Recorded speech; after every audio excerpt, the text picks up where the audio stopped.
On our 10th wedding anniversary, my husband gave me a handwritten letter, confessing everything. The affair, the lies, and the fact that he still wasn't sure he loved me. He thought I'd fall apart. Instead, I poured myself a cup of coffee, changed the locks, and built a case quietly. I had spent 3 weeks planning our 10th anniversary. Nothing extravagant. That was never our style. I chose the white linen tablecloth because it reminded me of the way Adrian used to press my shirt collars with care on Sunday nights. The candles were unscented, tall and slim, like the ones we used to light when the power went out in the early years of our marriage and we pretended it was romantic instead of inconvenient. A simple bouquet of blue hydrangeas sat in the middle of the table, soft and cloud-like. I picked them up on my way home, though I debated for far too long at the florist. The symbolism mattered. Hydrangeas stood for gratitude and apology depending on the shade. Ours were somewhere in between. There was a bottle of red breathing by the window, and the apartment was soaked in the golden light of a setting sun. I wore a navy wrap dress I hadn't taken out of my closet in over a year. My hair was pulled back, no makeup save for a little gloss, and a pair of small pearl earrings I'd once worn on our 2nd anniversary. 10 years. A whole decade. I wasn't sure what I was waiting for when I glanced at the clock. Adrian should have been home by now. The roast chicken was just about ready, the smell crisp and warm in the air. The wine had reached its peak. And I had run out of ways to check the clock without it feeling desperate. So I did the only thing left to do. I waited. When the door finally opened, I heard it before I saw him. The click of the lock, the heavy thud of his leather shoes on the floorboards. I stood, brushing down my dress, and turned toward the entrance. "Hey," I said, trying not to sound too relieved. He stepped inside, briefcase in hand, jacket wrinkled in a way that suggested he'd been fidgeting with it during the ride. His tie was loosened, not in that charmingly undone way he used to do after a long day, but carelessly, like it had annoyed him and he'd tugged at it without thinking. "You're early," I added. He looked up, startled, as if he'd forgotten what day it was. Then his eyes shifted to the table, candles flickering gently, soft jazz humming in the background, hydrangeas blooming blue like quiet reminders. "Oh," he said. "Right." I didn't move. "Dinner's almost ready." He didn't come closer. He stood in the doorway with his briefcase still clutched in one hand. I noticed, absurdly, that the coat he wore was one I'd bought for him last winter. There was a smudge on the lapel. "I need to tell you something," he said suddenly. Something in his tone made the room go still. The candles flickered in sync with my heart. I nodded. "Okay. It's complicated," he said, looking everywhere but at me. "But I want to be honest." "Okay. I've been seeing someone." The music didn't stop, but it felt like it had. The words hung in the air, too sharp, too clean. No stutters. No denial. Just those 4 words. "I've been seeing someone." For a moment I didn't breathe. "I mean," he continued quickly, "it's not what you think. It's not physical. Not really. I connected with someone. Emotionally. Emotionally." It almost sounded worse. I looked at the table. At the perfectly poured wine, the food keeping warm in the oven, the flowers bending their heads toward the candlelight. The place I had set for him felt like a ghost. "I thought you should know," he said. So I said nothing. He shifted his weight from one foot to the other. "Claire." I finally raised my eyes to him. "Who is she?" His mouth opened, then closed. "A colleague," he said. "Sort of. From a retreat I went to a few months ago. The mindfulness wellness thing from work. She was leading some of the sessions. It started with conversation.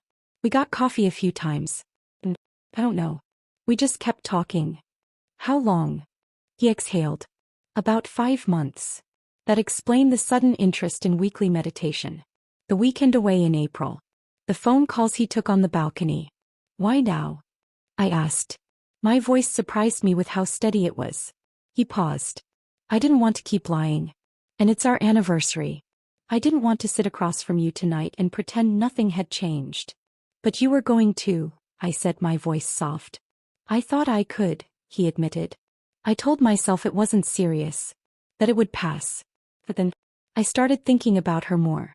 And less about us. We stood in silence. The kind of silence that used to feel safe between us. Now it felt hollow. "You know," I said, "I almost didn't plan anything tonight. I thought you'd be too tired." Or working late. But then I thought, 10 years is worth something. He winced. I walked past him and turned off the oven. The roast didn't matter anymore. He followed me into the kitchen, hovering near the doorway. I'm sorry, he said. For what? For hurting you. For not telling you sooner. For letting it happen at all. I picked up the cork from the wine bottle and fitted it back in. Are you in love with her? I asked. He hesitated. Then, I don't know. I laughed quietly. Not because it was funny. But because it was so like him. Always needing time, needing space, needing to sit on both sides of a decision until the very end. I should go, he said. I'll stay at a hotel tonight. Give you some time. No. He blinked. No. Don't leave, I said. Sleep in the bedroom. I'll take the guest room. His brow furrowed. Claire. Adrian, I said gently, I don't need time. I just need clarity. I carried the wine glasses back to the sink. The hydrangeas remained where they were, delicate and proud, as if they too refused to wilt for the sake of convenience.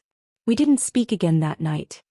He went to bed quietly, like a stranger trying not to wake the host. I laid on the guest bed and stared at the ceiling. In the silence, the truth settled. Not in the form of heartbreak. Not anger. Just a deep, steady knowledge. Something had ended. And in that same breath, something else had begun. The kitchen was still full of warm air when I woke.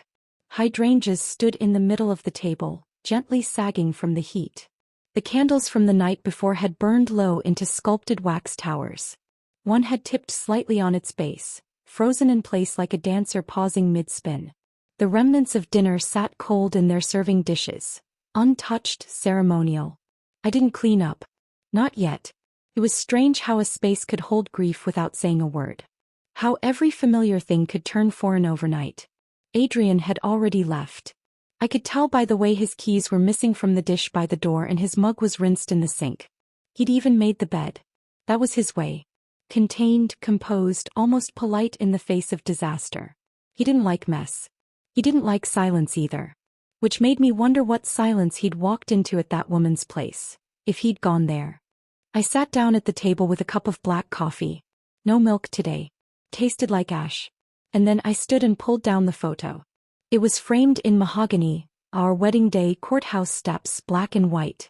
Adrian was laughing at something I'd said. I was looking at him, amused, not smiling quite yet. There was something poetic about it then. Now it just looked like a story that had never reached its ending. I took the photo out of the frame and slipped it into the drawer. In its place, I arranged the small white vase I had found in Kyoto during our 3rd year of marriage. The one I'd kept tucked in the back of the cabinet, too delicate to use. Today it no longer felt delicate. It felt right. I filled it with the salvaged hydrangeas and placed it where the photo once stood. A quiet shift. One that didn't ask for notice but made its presence known anyway. Work was the same but I wasn't. At the law firm, people greeted me as usual. Some complimented my outfit, a few handed me case files. None asked anything deeper than how my weekend had been. I smiled. Nodded. Stayed still. I was still Claire Shue. Senior litigation counsel. Rational. But impeccably put together. Only Julian looked closer. He passed by my desk late morning with his usual espresso in hand, glanced at the hydrangeas, then at the now empty photo frame. Nice flowers, he said casually. I tapped a key on my laptop without looking up. Thanks. No framed wisdom today? He asked. I swear that photo was like motivational art for the whole floor. I gave a soft smile. I retired it. Julian paused for a beat, then nodded like he understood more than I was saying. He always did. That was our dynamic. We rarely discussed personal things outright, but he always saw the space around the words. The negative print. Well, he said, let me know if you're in the market for a replacement. I know a guy who makes incredible minimalist prints. Modern heartbreak type stuff. I laughed lightly. I'll consider it. Then he leaned closer and lowered his voice. Claire, everything okay? I met his eyes. Steady. Cool. Controlled. Everything is under review. He blinked. Then smirked. God, I forgot how annoying it is when you talk like a contract clause.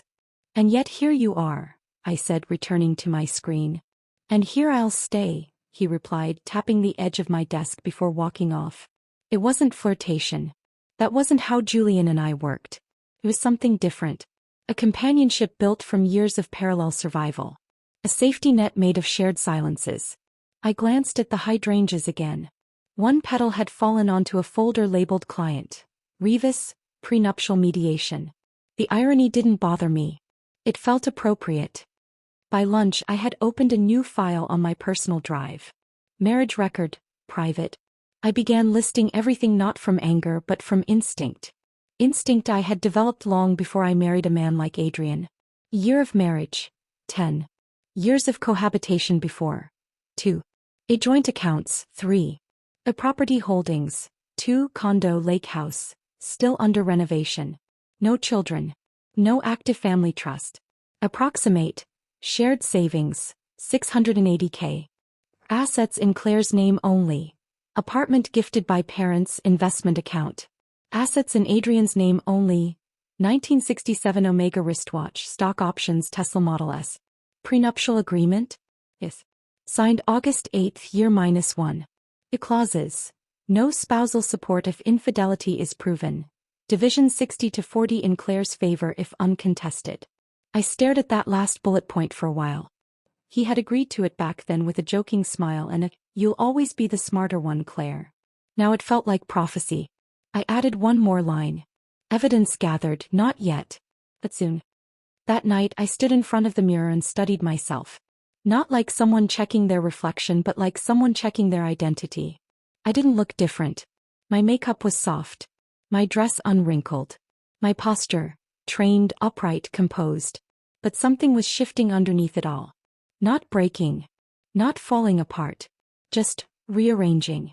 A woman who once waited to be chosen had stepped aside. And another was stepping forward. One who chose herself. At dinner, Adrian was home early. He was setting the table when I walked in, some leftover curry reheated and plated with care. The kitchen smelled like turmeric and familiarity. He glanced up when he heard the door. "Hey. Hi. I wasn't sure what you'd want. But, it's there if you're hungry." I walked to the sink, rinsed my hands. "Thanks." We ate mostly in silence. At one point he asked, "Are we going to talk about it?" "Eventually." "Have you told anyone?" "No." "Julian," he added, tone tightening slightly. I looked at him. Why would I tell Julian? He didn't answer. Instead he cleared his throat. I don't want this to become public. Not until we've figured it out." I almost laughed. "Figured it out? We're not celebrities, Adrian," I said. "No one's publishing a headline." He set his fork down. "You're really angry." "I'm not." "Then what are you?" I thought about it. Then said, "I'm documenting." He looked puzzled. "For what?" "For clarity," I said. It was the truth. I wasn't planning revenge. I wasn't collecting ammunition. I was simply writing the story as it was, so that when I needed to reread it I wouldn't forget the order of events. The cause. The collapse. The moments that had felt like small things but were really the beginning of distance. That night I sat on the floor of my closet with a pen in hand and a notebook I hadn't touched in years. I wrote one line. This is not the end of a marriage. This is the discovery of its absence. The pages remained open beside me long after I'd put the pen down. In the morning I received an email from the court. Your application for dissolution has been accepted. Case reference 13F0825CL. Your preliminary hearing date will be confirmed shortly. I read the line twice. 3 times. Then I closed my laptop. And I didn't tell Adrian. Not yet. Adrian was humming in the kitchen again. A soft, tuneless rhythm, absent-minded. Not cheerful. Just something he did when he was trying to convince himself that everything was still normal.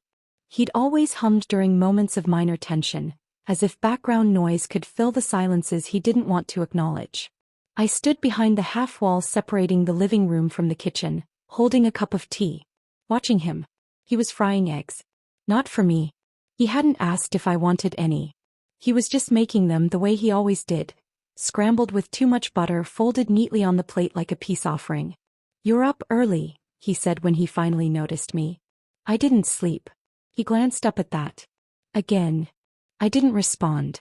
I sat down at the table instead and placed my cup on a coaster between us.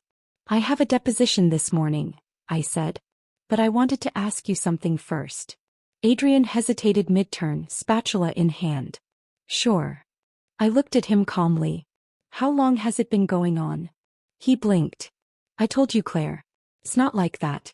I haven't slept with her. That's not what I asked. He placed the spatula down on the counter. 5 months, maybe 6. I nodded. Does she know you're married? His jaw tensed. Yes. From the beginning? Not exactly. There was the edge of the lie, the truth hiding in the syntax. I looked down at my tea. So she found out later and chose to stay. He didn't say anything. I lifted the cup, took a sip, and then asked the next question without emotion. Have you ever brought her to our house? His eyes widened. Of course not. I didn't blink. To our lake house? No. Do you love her? He hesitated. And that was all I needed to know. I leaned back slightly in my chair. I've already filed for divorce. His face fell as if the floor had disappeared beneath him. What? I filed last week. The court accepted the application. We'll get a hearing date soon. He stepped forward. Claire, why wouldn't you tell me? I wanted to make sure I was serious. His voice rose. You filed for divorce behind my back? I didn't betray you behind your back, I said evenly. This is simply the legal correction. He looked stunned. You can't just decide that. On your own. I tilted my head. I think I can. And I did. Adrian sat down across from me, breathing a little harder now. I thought we were talking. Working through this. No, I said softly. You were hoping I would move past it. That's not the same thing. I didn't mean to hurt you. I believe you. That seemed to catch him off guard. Then why? Because it still hurts, I said. Because the absence of malice doesn't make it harmless. He buried his face in his hands, voice muffled. You're making a mistake. I stood. No, I said. I'm making a choice. Later that day I sat at my desk, staring at the folder I had named simply Casey. I had scanned receipts, screenshots, credit card statements. Dates that lined up too precisely with work trips he never actually took. Hotels that were a little too boutique to be business-related. Uber drop-offs that stopped a few blocks away from our apartment, timed hours before he said he got home. I wasn't trying to make him guilty. I was confirming what I already knew. My hand hovered over my mouse and I opened one more tab. A quiet, unassuming therapist's website. Her name, Lena Grace. The woman. She offered mindfulness retreats. Inner healing circles. Gentle soul restoration through radical honesty. I stared at her photo. She had one of those faces you forget immediately, soft and symmetrical with long lashes and a kind mouth. The type of face that made you feel safe before you even thought to question it. And in a way I pitied her. Because she had chosen someone else's husband as her safe place. And that, more than anything, told me how lost she really was. I clicked away. Adrian sent a text that night. I don't want a divorce. Can we slow down? I didn't reply. The next morning a longer one followed. I'll end things with her. I swear. I just panicked. I thought I was losing you emotionally and I didn't know how to fix it. I ignored that one too. 2 days later I received a letter. A physical envelope, cream-colored, no return address. My name written in looping script. Inside was a single page handwritten. Claire, I know this must be a terrible time for you. I just want you to know I never meant for things to happen this way. Adrian told me you were distant, that you two were more like roommates than partners. I believed him. Maybe I shouldn't have. I didn't know he was married until a few weeks in. I know that sounds impossible, but it's the truth. I'm sorry. For whatever it's worth. Lena. I stared at it for a long time. Then I folded it in half, slid it into a blank envelope and labeled it Evidence Indirect Acknowledgement. Not because I wanted revenge. Because it was documentation. And documentation was power. Adrian was home early that Friday. He had cooked again, pasta this time. It smelled like olive oil and resignation. I didn't sit. I received a letter from Lena, I said, standing in the doorway. His head snapped up. What? She said you told her I was distant. That we were more like roommates. He looked horrified. Claire, I didn't, not like that. You gave her the justification she needed to stay, I said. You let her believe you were the one who'd been wronged. That's not fair. It's not. I stepped forward, voice still calm. We had disagreements. We had distance. That's called life. That's not called betrayal. He lowered his head. I trusted you, I said. I know. No, I corrected. You relied on that trust. But you never honored it. Adrian covered his face with both hands. I was stupid. Yes, I said. He looked up, finally meeting my eyes. What happens now? I took a breath. Now we separate accounts. Then we attend the hearing. If you fight it, the process drags. If you don't, we move forward cleanly. He nodded slowly. Are you sure? I smiled faintly. I've never been more sure of anything in my life. And for the first time since that night, I saw it settle into him, the knowledge that he had lost me. Not to someone else. Just to himself. The email arrived on a Monday. The subject line was blank. No signature. No greeting. Just a single line of text. If you're willing, I'd like to meet. I understand if you say no. The sender, Lena Grace. I stared at it for a long moment, unsure if I felt anything at all. My hand hovered above the trackpad, not clicking, not closing, simply letting the message sit on the screen like a fly I didn't feel the need to swat away. I didn't reply. But I didn't delete it either. 3 days passed. On Thursday, I received a physical note slipped under the office door. Folded, handwritten, sealed in an unbranded envelope. I recognized the handwriting immediately. I had seen it once before, on the letter she mailed after the confession. I know I have no right to ask anything of you, but there are some things I need to say face to face. I'm not trying to change anything. I just want to take responsibility. You choose the place. Lena. I placed the note down and thought for a long time. Not about whether to go, but about what I might say if I did. I picked the cafe on Park in Winthrop. Not because it was discreet, but because it was quiet. The kind of place where things were always warm, slow, and deliberately forgettable. I didn't want witnesses. I wanted silence. I chose the seat by the window, ordered chamomile tea, and waited. Lena arrived 5 minutes early. That surprised me. She walked in wearing a linen dress in soft cream and a pair of worn flats, hair pulled into a loose braid over one shoulder. She didn't wear makeup. Or maybe she did, but it was done so skillfully that she appeared untouched. She looked younger than me. Not by much. But young enough to have never learned the shape of consequence in her bones. Her eyes scanned the room and landed on me. I raised a hand slightly. She approached slowly, hesitantly. Thank you, she said, sliding into the seat opposite me. I nodded but said nothing. Lena folded her hands on the table, then seemed to realize she didn't know what to do with them and placed them in her lap instead. I wasn't sure if you'd come. You asked, I replied simply. The server appeared. She ordered mint tea with honey. We sat in silence for a moment, a strange, unnatural stillness between two women who should have never had to meet. Then Lena finally said, I didn't mean for it to happen.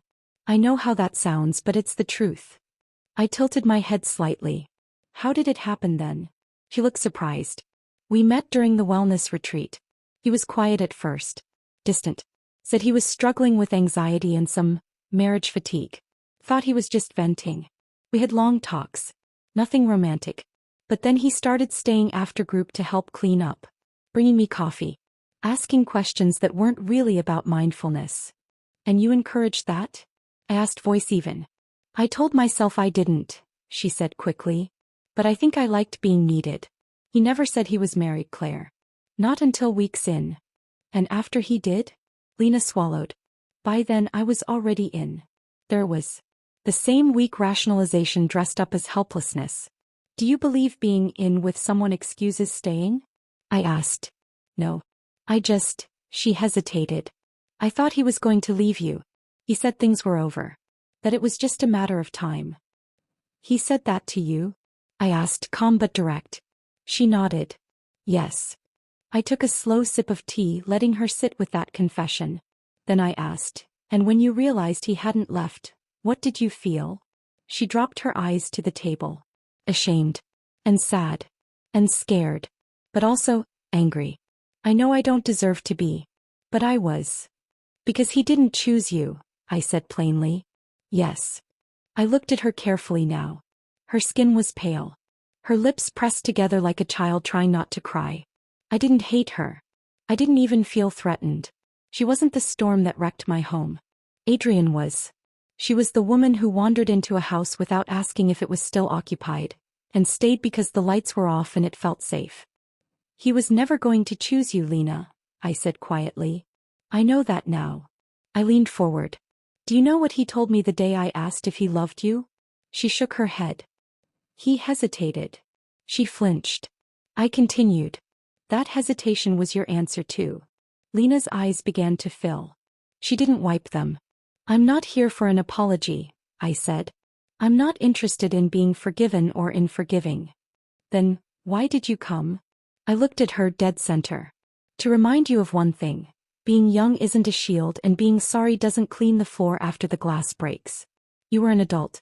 You chose. She let a tear fall. I let her. Will you tell him we spoke? She asked. No, I said. She nodded. Thank you. I'm not doing it for you. We sat in silence. Then I reached into my bag, pulled out a white envelope and handed it to her. What's this? Your closure. Inside was a copy of the divorce complaint. Court stamped. Lena looked at me stunned. You were never competing with me, I said. You were simply a mirror. And Adrian couldn't look into you without seeing what he lacked. She wiped her eyes. I'm sorry. I stood. I hope someday you're sorry enough not to become someone else's story. Then I walked out into the sunlight. And didn't look back. When I returned home that night, Adrian was waiting. He looked at me carefully. You saw her. I didn't answer. He stepped closer. Did she ask you to forgive her? No. Did you? No. He rubbed his face. I'm sorry. So is she. That's not what I meant. I know. He looked at me with a mix of shame and something else. Something like grief. I wish I could take it back. But you can't, I said. And neither can I. That's why this ends here. He sat down, defeated. Do you still love me? I paused. Then I said, I love what we were. And I honor who I was when I loved you. He nodded slowly. And that was the last thing we said that day. Later that week, I made copies of Lena's letter and our conversation notes. I labeled the folder, third-party admission, supplementa. The evidence was clear. But even if it hadn't been, my resolve was. This wasn't about fault. It was about freedom. And the truth no longer needed my defense. The courthouse smelled like old paper and polish. I'd been there hundreds of times in my career. Its tiled floors had echoed beneath my heels during divorce trials, probate negotiations, corporate mediations. I'd once said jokingly to a colleague that courtrooms were like second living rooms for lawyers. Today it didn't feel familiar. Today it felt like shedding skin. I stood in the hallway, a thin file clutched under one arm. Nothing flashy. Just the essentials. A copy of my petition. Preliminary bank statements. The notarized prenup. I hadn't even brought a coat, though the air conditioning was sharp, surgical. Adrian arrived 10 minutes late. Still in his navy suit. The same one he wore to our anniversary dinner the year we reached 7 years. His favorite number. His tie wasn't straight. He kept fidgeting with it as he approached me. Claire, he said softly. I looked at him, expression neutral. The courtroom's open. He glanced toward the door, then back at me. We could still call it off. No, I said. He nodded as if he'd expected that. We walked in side by side, though we didn't speak. The judge's assistant gestured toward the long table in front of the bench. No jury today. Just pre-hearing mediation protocol. Adrian didn't bring a lawyer. That told me everything. I did. My associate, Lydia Ching, sat beside me. Quiet. Watchful. She'd handled mediations like this many times. She wouldn't speak unless prompted, and I preferred it that way. I didn't want the court to see war. I wanted them to see reason. The judge entered and sat, middle-aged, well-practiced, reading glasses low on his nose. He glanced at the docket and then at us. Miss Shu, he said with a slight nod. And Mr. Blake. I didn't correct the title. Not Mrs. Not anymore. Let's begin, the judge continued, setting his notes aside. Given this is the initial hearing, the court encourages voluntary mediation before any trial schedule is set. Mr. Blake, would you like to make a statement?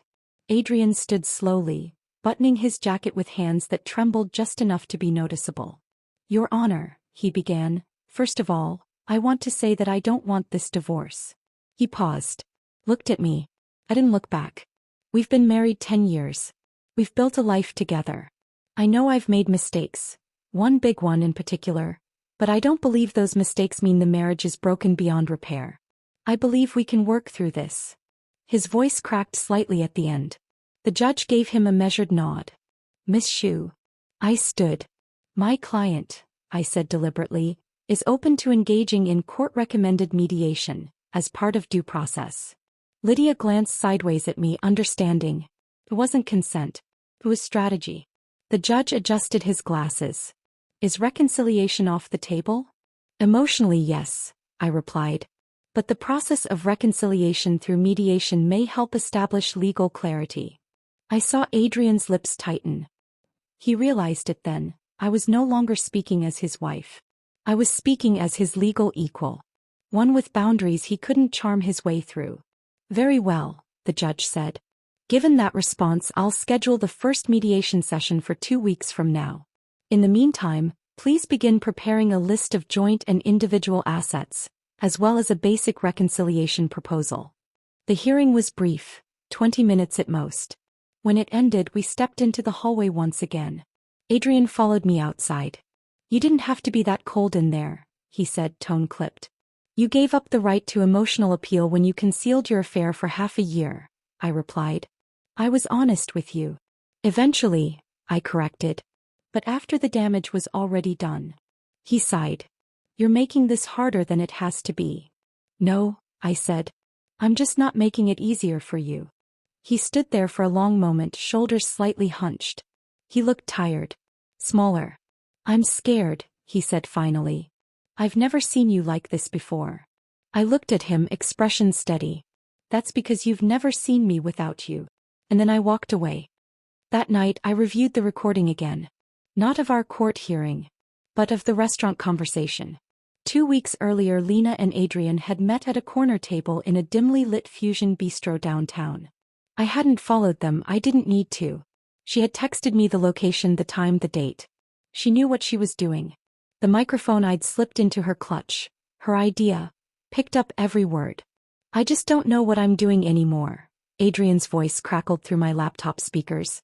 Claire filed. "I didn't think she would actually go through with it." "She's strong," Lena said. "Stronger than me." Pause. "She doesn't love me anymore," Adrian said quietly. "No," Lena replied. "But you didn't love her enough. That's what did it." I had transcribed the entire exchange, time-stamped and labeled. I'd never used a single piece of it in court. Not yet. Julian dropped by my office later that week. He leaned in the doorway, arms crossed, watching me over the rim of his coffee cup. "Heard about the hearing," he said. "Tough crowd." I raised an eyebrow. "Did you hack the clerk's calendar?" "Plead the fifth," he said with a smirk. I closed my laptop. "You want something?" "Yes," he said. "Dinner." "I'm not dating." I said dinner. "Not an affair." I narrowed my eyes. "Look," he added, "I just thought you might want to sit across from someone who didn't betray you this week." I let out a soft laugh despite myself. Tempting. He pushed off the doorframe. "I'll be in the lobby at 7. If you're there, you're there." I showed up at 7:05. He didn't say anything when I arrived, just handed me a takeout menu from the little Thai place near the park and let the moment breathe. We ate in the courtyard behind the firm. It was cool out. The trees were beginning to yellow. "Can I ask you something?" he said between bites. "Go ahead." "Are you okay?" It wasn't the usual question. It wasn't casual. It was the kind of question you asked when you were willing to sit through the answer. I thought about it. "I think," I said slowly, "I'm learning how to be okay in pieces." He nodded, respectful of the quiet. "You know," I added after a pause, "he still thinks this is just a negotiation. That I might walk it back." Julian studied me. "And will you?" "No." "Because he cheated?" "Because he stopped choosing me. And worse, he assumed I would keep choosing him anyway." Julian leaned back, eyes on the night sky. "Well," he said, "then this is you, choosing yourself." We sat there for a long time, not speaking. Not needing to. When I got home that night, the apartment was dark. Adrian wasn't there. On the kitchen counter was a note. Staying at a friend's for a few days. Need space. Let me know if you need anything. I folded it without reading the rest. Then I walked over to the table, lifted the vase of now fading hydrangeas and emptied the water out. Not to throw them away. Just to start fresh. I sat at my desk in the dim after-hours light of the office, the room lit only by the soft glow of my screen and the pulsing cursor of a transcription window. On the speakers, his voice. Adrian, low and nervous. I just don't know what I'm doing anymore. He sounded smaller than he had in court. Honest almost. That version of him, the one Lena coaxed out, was the one I had loved once. The one who doubted. The one who cared how I saw him. The one who hadn't yet mastered the art of self-deception. Claire filed. I didn't think she actually would. Lena's voice followed. She's strong. Stronger than me. That admission, I had to admit, surprised me. She doesn't love me anymore. You didn't love her enough. That's what did it. I paused the recording. Her voice had changed during that exchange, less dreamy than I remembered it from the cafe. More clipped. Grounded. Maybe even ashamed. But it didn't matter. I wasn't after her guilt. I wasn't even after proof of the affair, not technically. The law didn't require adultery to dissolve a marriage. It was about irreconcilable breakdown. And this audio, it was starting to sound a lot like that. I saved the full transcript to a secure file, encrypted it and printed 2 certified copies. One for my lawyer. And one for court if needed. Not to break him. Just to ensure I wouldn't be broken in the process. The next mediation session was different. Adrian brought legal counsel this time. A nervous, over-prepared associate from a mid-size firm who looked like he'd rather be anywhere else. Lydia sat beside me again, calm, a silent sentinel. The mediator, a woman in her late 40s with silver streaks in her hair and round tortoiseshell glasses, started the session with a gentle tone. Let's begin by establishing mutual interests. I watched Adrian squirm beside his attorney, who was whispering urgently in his ear. Then Adrian spoke. I just want to say, Claire and I haven't had time to discuss this properly in private. I think some of this is being rushed. I leaned forward. We've had 10 years of private discussion, Adrian. This is the result. The mediator nodded slowly. Understood. Let's move to financial disclosures.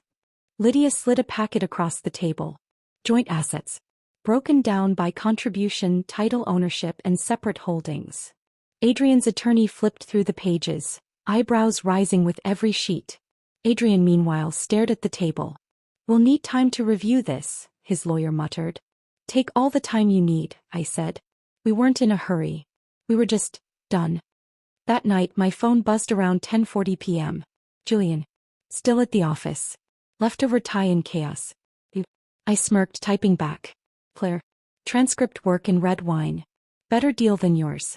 Julian. Bring the wine. I'll share the pad CW. I hesitated, then grabbed the bottle. His office was dark except for the lamp he'd propped at an angle to avoid screen glare. He was wearing his glasses, the ones he only pulled out when the headache started, and his sleeves were rolled to the elbow. You look tired, I said, closing the door behind me. You look dangerous, he replied, taking the wine from my hand and grabbing 2 glasses from the credenza. We didn't talk about work. Or Adrian. Or Lena. We talked about law school, the way contracts professors always thought they were teaching poetry. About the first time we ever went head-to-head in moot court, and how I'd made him flub his rebuttal just by raising one eyebrow. You were terrifying even back then, Julian said. I laughed. You were so cocky I had to deflate you. He refilled my glass. Did it work? No. But it gave me practice. He leaned back in his chair, watching me over the rim of his glass. You know I'd help you bury him if you asked. I gave a slow smile. You're the first man to offer that without asking me to dinner first. Julian chuckled. Dinner's always on the table. But the shovel comes first. We drank in comfortable silence. I didn't realize how much I needed the stillness until it wrapped around me. Adrian sent flowers the next day. Blue roses. No note. Just the same bouquet he'd been leaning on since the day everything fractured. I carried them straight to the building's compost bin and didn't think twice. When I returned to my apartment, I pulled out my phone and typed. I appreciate your effort to reconcile, Adrian. But we've passed the place where roses mean anything. Please direct all further communication through counsel unless it concerns property division. I hit send, blocked the number, then exhaled. At work I was promoted. Quietly. Unceremoniously. Managing partner offered me a higher-tier case portfolio. You've shown enormous discretion and endurance, he said over espresso in his glass office. Not just with your caseload, but, personally. Everyone's noticed. I thanked him without fanfare. It felt good. Not euphoric. Not triumphant. Just clean. Earned. The audio came into play during the next mediation. Adrian's lawyer had started posturing again. About emotional continuity, about spousal intention, about subjective breakdown versus actual damage. Lydia placed the transcript gently on the table. We'd like to submit this for context. Adrian froze. The mediator scanned the first page. Her brow creased. Adrian's lawyer began to sweat. Recorded conversation? He asked. How did? Voluntarily obtained, I said. With third-party permission. Legally admissible. And deeply clarifying. We didn't need the court to rule yet. We just needed them to see. Afterward, Adrian pulled me aside in the hallway. You planned this all along, he said, voice bitter. No, I replied. I prepared. He stared at me. Is there someone else? I looked at him like he was a stranger asking a personal question. No, I said. But you were always convinced I needed you more than you needed me. And you don't. I smiled. I've learned to need the truth more. That night, Julian was waiting by my car. He didn't speak at first. Just handed me a to-go cup of coffee and leaned against the hood. How'd it go? He asked. As expected, I said. I heard the tape made it in. I nodded.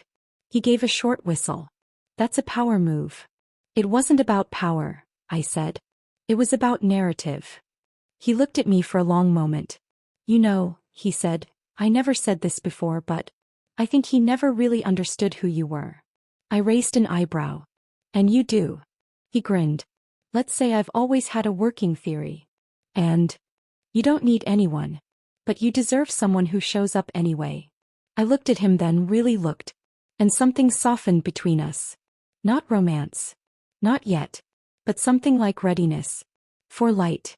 For stillness. For whatever came next. The second hearing was held in room 3C, slightly larger than the first but colder in mood. The tall windows let in the gray morning light, soft and dim as fog. Outside, the trees were beginning to shed their leaves. Inside, I was doing the same. Adrian arrived first this time. His lawyer sat beside him, visibly nervous. Maybe because he'd finally realized this wasn't going to be a smooth negotiation. Or maybe because Adrian had refused to settle. I arrived with Lydia. My file was slim, just as I wanted it. Clean. Precise. Enough to be undeniable but not cruel. Nothing vindictive. Just the facts, ordered and laid bare. Adrian didn't look at me when I sat across from him. But I felt the weight of his glance. Like someone trying to remember the shape of something they once owned. The judge entered promptly and began formalities. This is a second hearing following an unsuccessful preliminary mediation. We are here to determine whether irreconcilable differences warrant the dissolution of marriage under mutual and unilateral petition. He flipped open the binder. Monsieur. Proceed. I stood. In accordance with the court's prior guidance, I said, I have submitted recordings, transcripts, and a timeline of events that demonstrate an emotional and structural breakdown of the marriage, resulting from prolonged deception, concealment, and withdrawal of commitment by the respondent. The judge nodded. I have reviewed the evidence, including a conversation between the respondent and a third party. Lydia handed in our printed final packet. This includes notarized communication from the third party, affirming the respondent's emotional involvement and misrepresentation of his marriage. The judge looked at Adrian's lawyer. Do you wish to respond? He stood, clearing his throat. Your Honor, while we do not contest the existence of the recording, we argue that it does not rise to the legal threshold for irretrievable breakdown, unless supplemented by concrete behavioral disruption, such as abandonment, abuse, or chronic incompatibility. I didn't flinch. The judge turned to me. Miss Xu, do you believe reconciliation is possible? I met his eyes without hesitation. No, Your Honor. Would you be willing to undergo court-ordered reconciliation counseling? No, Your Honor. Adrian's voice broke in then. She won't even try. The judge glanced at him but didn't respond immediately. I told her I was sorry, Adrian added. I ended things. I haven't seen or spoken to the other woman since that hearing. I want my marriage back. I looked at him for the first time since walking in. There was something desperate in his posture. Shoulders hunched forward, hands pressed tightly together on the table. Like a man trying to keep something from spilling out. But it was too late. You ended the affair after I filed for divorce, I said quietly. That's not remorse. That's damage control. He blinked. I wanted to fix this, he muttered. No, I replied. You wanted me to keep pretending. The judge looked between us, fingers steepled under his chin. This court recognizes that marriage is a dynamic structure, vulnerable to emotional erosion over time, he said. It is also clear that while the respondent expresses regret, the petitioner has established through documentation and demeanor a credible case for emotional withdrawal and irretrievable breakdown. I remained still. Adrian stared down at the table, jaw tight. I am required, the judge continued, to encourage a final attempt at mutual resolution. However, if no agreement is reached within 30 days, this court will be prepared to rule without further hearings. Both parties will be required to submit final asset division proposals by then. He banged the gavel gently once. Hearing adjourned. As we stepped into the hallway, Adrian followed me. You're really going to let go of all of this? I turned to face him. You already did. He shook his head. No. I made a mistake. No, I said again. You made a choice. His jaw tensed. You're not even angry. That's what scares you, isn't it? I asked. That I'm not screaming. That I'm not begging. That I'm walking away without looking back. He exhaled, bitter. You're cold. No, I replied softly. I'm done. Then I walked past him and out into the open air. That night I went home and opened the drawer where I'd kept our wedding vows. Typed on cream paper, his words printed cleanly and neatly. I promise to choose you even on the days it's hard. I folded it once. Then I set it in the shredder and let it vanish. Julian called me the next evening. He didn't ask about the hearing. He didn't need to. Do you want a distraction? He asked. What kind? There's a gala. Legal aid. I have 2 tickets. I paused. You're asking me to a charity ball in the middle of my divorce? No, he said. I'm asking you to get dressed up, drink champagne, and stand beside someone who doesn't need you to pretend. I smiled. You really don't make things complicated. I'm a man of simple brilliance. I laughed. Text me the time. The gala was glittering but not ostentatious. I wore black silk high neckline, no jewelry except for a pair of mother-of-pearl studs. My hair was down. Soft waves. Uncomplicated. Julian met me at the door. Wow, he said. You look surprised. I'm just recalculating how many hearts are going to shatter tonight. I rolled my eyes. Behave. He offered his arm. Only if you keep looking like that. Inside it was loud. Elegant. Predictable. The way expensive distractions always are. We mingled. We drank. We nodded at people we didn't like. We donated to a cause that mattered even if few of the donors actually understood it.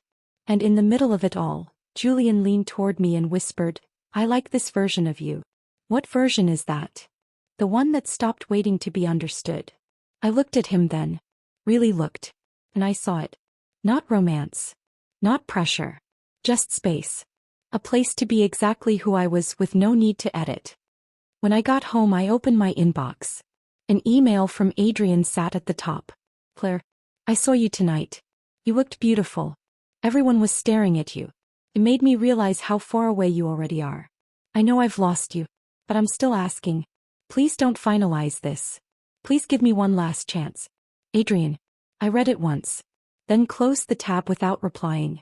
Letting go doesn't always happen in rage. Sometimes it's a quiet thing. Like sleep. Or healing. Or deciding that the apology isn't the thing that saves you anymore. The final hearing arrived on a day that felt too bright for what it was. The sky was cloudless. Unseasonably warm. The kind of weather reserved for graduations or weddings. Ceremonies that begin things. But I was walking into an ending. One I had chosen. I wore gray. Clean lines, pressed collar, no accessories. Not out of grief. But precision. I wasn't here to make a statement. I was here to close a chapter. Adrian was already seated when I entered the courtroom. He wasn't wearing the navy suit this time. He wore black. More polished, more severe. As if dressing in the color of endings might stop one from happening. His lawyer looked grim, flipping through the same file I had seen 3 hearings in a row. Nothing new. No surprises. Just the slow, inevitable settling of a story's dust. My lawyer, Lydia, sat beside me, calm as ever. She didn't say much. He didn't need to. This time we weren't presenting evidence. This time we were receiving a verdict. The judge entered precisely at 9 o'clock. He greeted us with a short nod and opened the file without fanfare. On the matter of Shu versus Blake, he began, this court has reviewed all submitted documentation, recordings, third-party attestations and marital asset disclosures. He looked up briefly. The court finds that the petitioner has provided sufficient grounds and supporting material to establish that the marriage has undergone irretrievable emotional breakdown. Adrian's lawyer shifted. Adrian didn't move. However, the judge continued, before proceeding with formal dissolution, the respondent has requested to address the court. Lydia raised an eyebrow. I didn't look at Adrian. I didn't need to. He stood, hands trembling slightly at his sides. Your Honor, he began, I know what's expected of me today. I know the law. I know the evidence. I know what's in the file.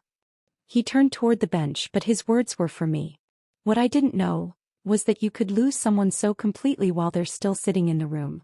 The judge didn't interrupt. I was careless, Adrian said, voice breaking. I thought marriage was something you maintain like a machine. Change the oil, check the brakes, ignore the strange sounds unless they get too loud. I didn't realize you were the one doing all the maintenance. And I was just cruising. He looked at me now. I met his gaze, unmoved. I miss the mornings, he said. The way you'd always pour your coffee second. The way you remembered everyone's names at parties when I forgot. The way you never needed to be loud to be noticed. Silence. I'm not asking the court for leniency, he added. I'm asking you, Claire. One last time. Please. Let's try again. His words floated there, soft, pleading, naked. The judge glanced at me. Miss Shu, he said, do you wish to respond? I stood. Looked at Adrian. Then gently, you're right. You didn't know you could lose someone while they're still in the room. I stepped forward, voice steady. But I knew. Adrian flinched. I knew the moment I stopped waiting for you to notice I was unhappy. I knew when I sat across from you at dinner and felt lonelier than I did eating alone. I knew when I found myself being quiet, not to keep peace, but because I no longer believed I was worth hearing. I didn't raise my voice. I didn't cry. I don't need you to remember the things you liked about me, Adrian, I said, because I never forgot who I was. I turned to the judge. I'm ready to finalize. He nodded once. So ordered. The gavel came down. A soft thud. A door quietly closing. Outside the courthouse, Adrian followed me down the steps. He wasn't crying, but he looked like he had forgotten how to hold himself upright. I loved you, he said again. I paused. I believe that, I said. But it's not enough. He looked at me as if trying to memorize something, maybe the version of me he could never get back. I hope you find what you're looking for, I added. And I meant it. Even if I wasn't part of it. Later that afternoon, I received the official notification in my inbox. Dissolution of marriage, granted. Status, final. Property division, approved. I opened the PDF once. Saved it. Filed it under. File folder endings legal Blake Adrian. Then I closed the folder. And for the first time in years I felt light. I went for a walk that evening. Not out of nostalgia. But celebration. It was quiet. The breeze was gentle. I passed a bakery that used to be our weekend routine. I didn't stop. There were no ghosts. Only a new kind of silence. The kind I chose. When I got home I found a small box on my doorstep. No note. Inside, a single smooth stone. Polished. Sea glass blue. The kind you'd find on the beach and carry home without knowing why. I knew immediately who it was from. Julian. It wasn't romantic. Not yet. It was understanding. A gesture of presence, not pursuit. I placed it on the windowsill, right where the sunlight hit each morning. The next day, Lydia slid a bottle of champagne onto my desk. No card, she said. Just respect. I smiled. Thank you. She leaned in. You were surgical. It wasn't about precision, I replied. It was about peace. The following weekend, I cleaned out the last of the shared things. Photos. Passwords. Furniture we bought in our second year of marriage. I donated what didn't feel like mine anymore. Not because I needed to erase the past, but because I finally believed in a future. A week later, Julian stopped by my apartment with his usual smirk and 2 coffees. He didn't ask if he could stay. He didn't have to. I handed him the better mug. He leaned against the counter. So what now? He asked. I looked at him. At peace, I said. And in motion. His smile softened. Not a bad combination. That night I lit a candle and sat by the window. No mourning. No anger. Just reflection. I thought about how long I had waited for someone to choose me. Then I realized I had already done it. Myself. And that was the only choice that ever truly counted. Peace, when it finally came, didn't announce itself. It didn't crash into the room like new love or shout like forgiveness. It came in slowly, like evening light slipping between blinds. Like breath you didn't know you were holding until it passed through you. Clean and without apology. The apartment felt different now. Not bigger. Not emptier. Just mine. The coffee table was no longer split between his journals and my case notes. The bookshelf had gaps where his photography books used to be. Even the smell was different. Faint lavender and sage, the candle I'd always liked but he'd said was too floral. I lit it every evening now. Not for rebellion, but because I liked the quiet sweetness of something chosen entirely for myself. I adjusted my morning routines slowly. No more 2 mugs of coffee. Just one. But silent. I played music when I worked. Soft classical when reviewing contracts, quiet jazz when writing memos. I used to keep the house silent so I wouldn't interrupt Adrian's sleep. Now the silence had become a canvas instead of a restriction. I started sleeping on the other side of the bed, not out of sadness but space. It was the side with the better light and the window view of the skyline. Adrian had always insisted on it. Now it belonged to me. The invitations came in waves. Dinner parties. Art shows. Weekend brunches with friends who had taken sides without saying so. Most of them didn't bring him up anymore.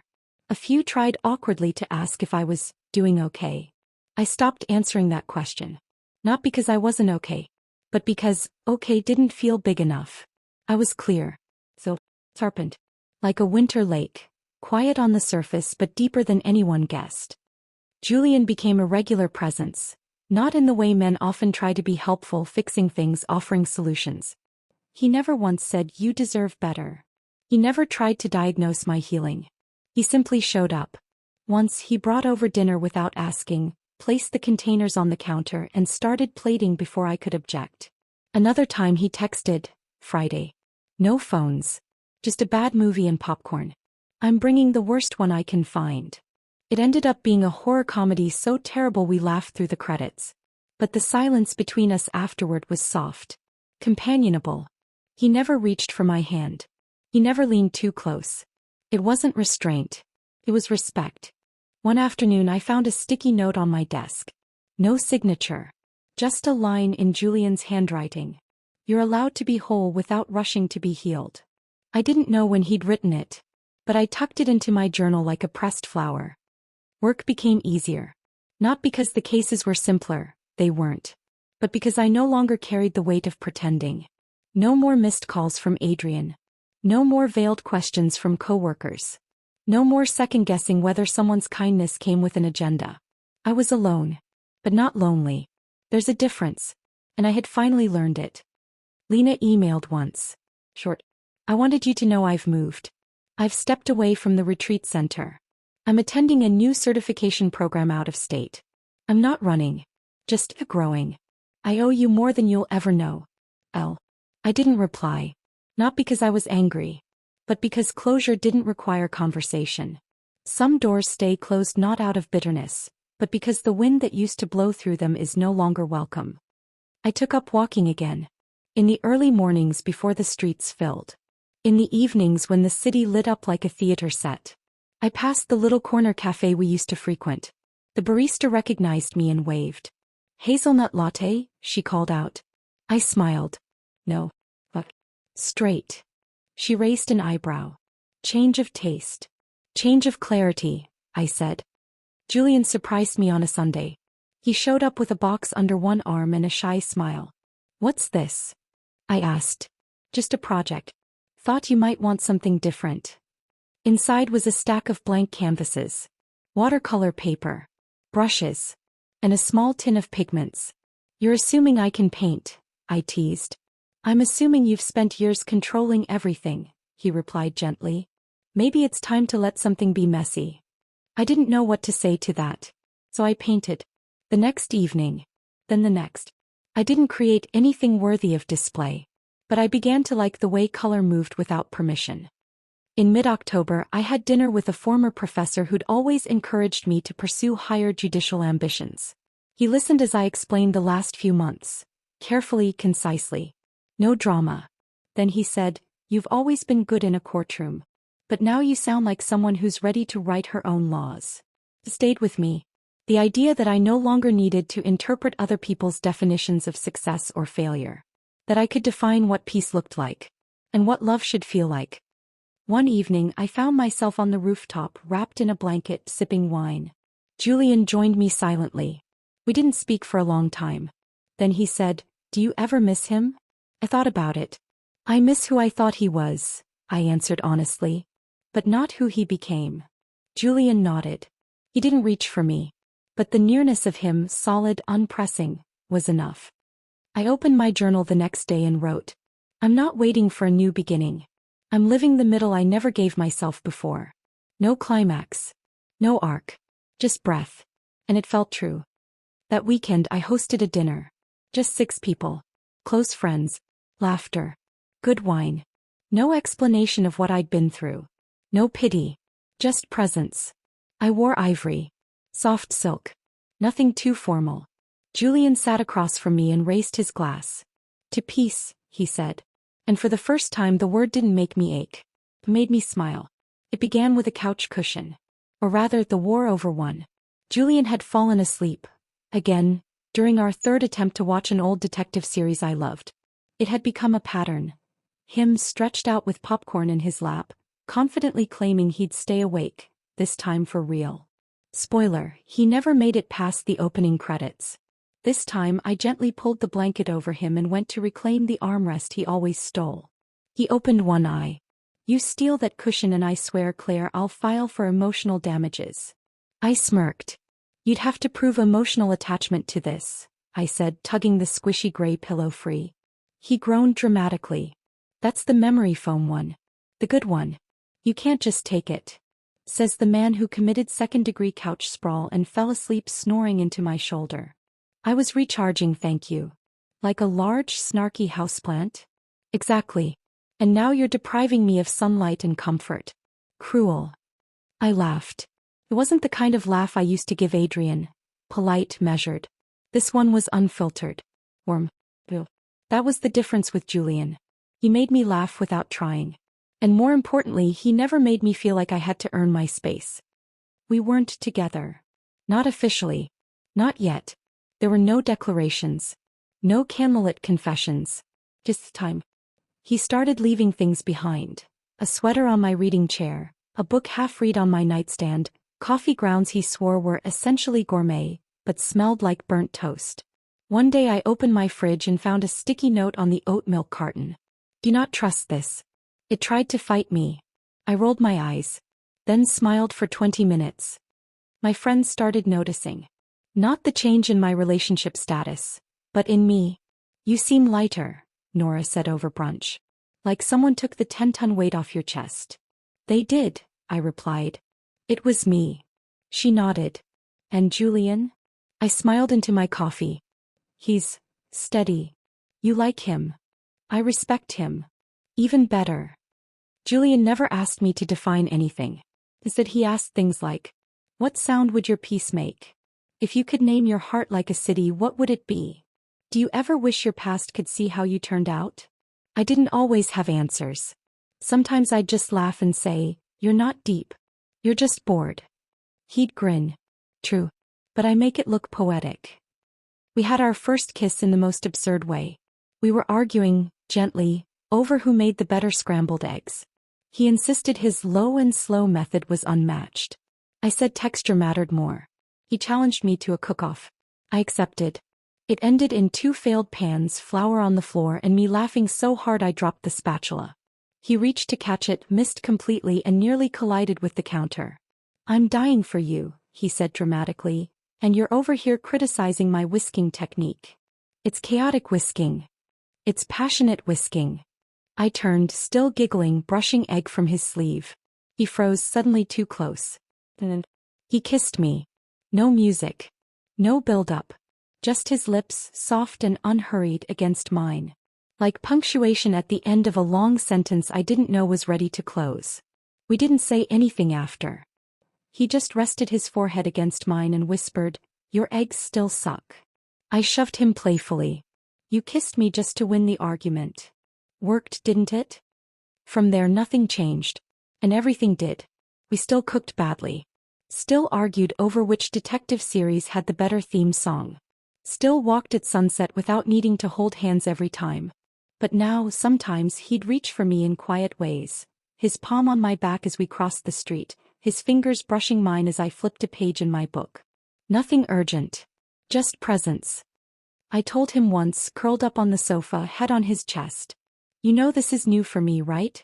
What, watching bad movies and overcooking eggs?" "No," I said. "This. Something that grows instead of explodes." He ran his hand through my hair. "That's because we're not trying to prove love," he said. "We're just letting it arrive." He never tried to replace Adrian. Never asked me to compare. He never treated me like someone who'd been broken. Just someone who had outgrown things. And he met me where I was, not behind or ahead but beside. Always beside. Spring arrived without announcement. Suddenly the days were longer. The light stayed a little later on the walls. One Saturday we planted herbs on my balcony. "I'm naming this basil plant after you," Julian said. "Why?" "Because you're sharp, difficult to grow, and make everything better." I rolled my eyes. "Charming." He winked. "You love me." I froze slightly. He noticed. And gently said, "You don't have to say it." I smiled. "I already do." That night, as we sat watching the sky change, he turned to me and said, "You're not the woman who got left behind, Claire. I know. You're the one who walked away." I nodded. "And found something better." He tilted his head. "The basil." I laughed. "No," I said. "Peace. Laughter. You." He kissed me again, not to claim, but to join. And in that moment I didn't feel like someone falling in love. I felt like someone coming home. The end.